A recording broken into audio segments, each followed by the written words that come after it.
ભરૂચના અંકલેશ્વરમાં national highway number 48 નજીક આવેલા સ્ક્રેપના ગોડાઉનમાં મોડી રાત્રે લાગેલી ભીષણ આગે વિકરાળ સ્વરૂપ ધારણ કર્યું હતું।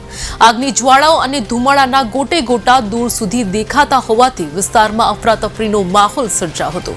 તપાસમાં ગંભીર બાબતો સામે આવી કે ગોડાઉન પાસે ફાયર એનઓસી કે આગ બુઝાવવાના કોઈ સાધનો ન હતા। વધુમાં સંચાલકો ગેરકાયદેસર રીતે રાસાયણિક કચરાનો સંગ્રહ કરતા હતા। આગ બુઝાવવાની કામગીરી દરમિયાન ગોડાઉન સંચાલકોએ ફાયર કર્મચારીઓ સાથે ગેરવર્તણૂક કરતા પોલીસને બોલાવવી પડી હતી। 1 વર્ષ અગાઉ રાજકોટના ગેમ ઝોનમાં આગના કારણે 28 લોકોના મોત થયા હતા। ત્યારબાદ સમગ્ર રાજ્યમાં ફાયર એનઓસી અને ફાયર સેફટીના સાધનોની તપાસના આદેશ આપવામાં આવ્યા હતા। તેમ છતાંય કેટલીક કંપનીઓ દ્વારા સરકારના નિયમોના ધજાગરા કરી લોકોના જીવ જોખમમાં મૂકવામાં આવે છે।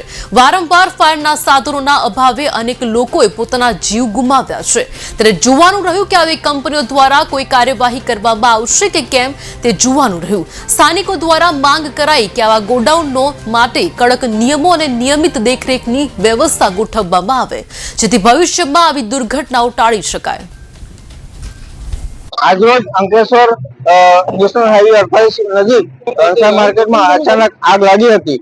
આગ કયા કારણોસર લાગી તે કઈ જાણી શકાય નથી, પરંતુ આ ભંગારના ગોડાઉન હોય છે અને તેઓ દ્વારા કોઈ પણ પ્રકારની એનઓસી નથી લેવામાં આવતી અને આ બાબતે વારંવાર એ લોકોને તાકીદ કરવામાં આવી હતી। ફરીથી આ કામે આગામી દિવસોમાં વહીવટી તંત્ર દ્વારા નક્કર પગલાં લેવામાં આવશે અને આ બાબતે ગંભીર નોંધ લેવામાં આવેલ છે અને તેઓને તાકીદ પણ અગાઉ પણ કરવામાં આવેલ છે અને આ વારંવાર બનાવ બનતા હોય તેઓ કોઈ કાળજી લેવામાં આવતી નથી। ગોડાઉનમાં ભંગારનો જે એકત્ર પ્લાસ્ટિકની થેલી હોય છે, ડ્રમ, કેમિકલના ડ્રમ જે વપરાયેલા હોય તેનો સંગ્રહ કરતા હોય છે। ના, એવું કઈ અત્યારે તપાસનો વિષય છે, અત્યારે એવું કઈ જાણવા મળેલ નથી। ના, આગ તો કદાચ કોઈ કારણસર લાગી હોય, શોર્ટ સર્કિટ કે ગમે તે હોય, પરંતુ એ બાબતે તપાસ હાથ ધરેલ છે અને તે બાબતે ગોડાઉનના મેનેજરોને પણ અમે બોલાવીને કાર્યવાહી કરીશું। એ બાબતે જરૂરી એક્શન લેવામાં આવશે અને એ લોકોને ફાયર સેફટીના જે સાધનો નથી રાખતા તેના માટે પણ તાકીદ કરવામાં આવશે।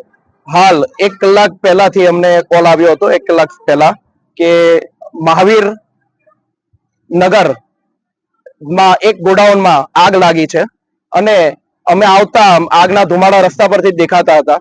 ત્યારબાદ અહીંયા આવીને સ્થિતિ પર અમે કાબુ લેવામાં આવ્યું અને હાલ કાબુ લેવાની પરિસ્થિતિ ચાલી રહી છે।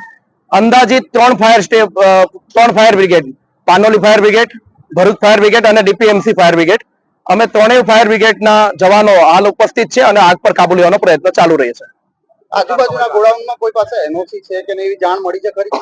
આજુબાજુ શું, આપ જે આગ લાગી છે તેમાં પણ એનઓસી નથી ને આજુબાજુમાં પણ નથી। ફાયરના સાધનો સ્તર પર મળી આવ્યા છે ખરા? કોઈ પણ પ્રકારના ફાયર એક્સટિન્ગ્યુશર થી લઈને કોઈ પણ પ્રકારની ફાયર મીડિયા પ્રોટેક્શન એન્ડ કોઈ પણ પ્રકારનો એ સ્થિતિ અહીંયા મળી આવી નથી ફાયર વિભાગની। કેટલા